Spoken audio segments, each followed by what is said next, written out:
That's right. The suspect that you're talking about here, a number of law enforcement officials have confirmed to NBC News. His name is Cesar Sayoc Jr. He's a Florida resident, originally from New York. Apparently, there is some history of run-ins with the law here, but the suspect the president is talking about there, Cesar Sayoc Jr., is the name that we are now being given by law enforcement officials. You heard the president there call these terrorizing acts, saying that they're despicable, praising law enforcement for its quick response here, but also saying that we can't allow political violence to take root in this country, not something that we can tolerate in a free and democratic society. So the president going out of his way there to signal that political violence is an absolute line that America simply can't cross, and also praising law enforcement for their very, very quick responses there. A different tone there from the president than we saw from him earlier in the day on Twitter, in which the president complained or sort of lamented, I guess would be the word,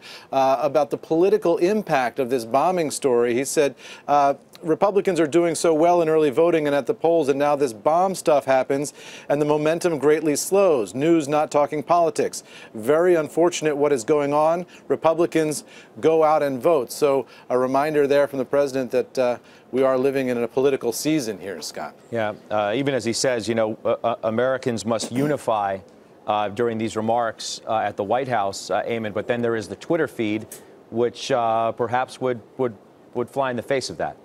Yeah, you're getting two different tones, and perhaps the president is sensing that there are two different venues here and two different audiences for those kinds of remarks. But the president suggesting that the sort of nonstop news coverage of this bombing story had crowded out political coverage, which he thought was going well for Republicans, and the president voicing some frustration about that this morning on Twitter.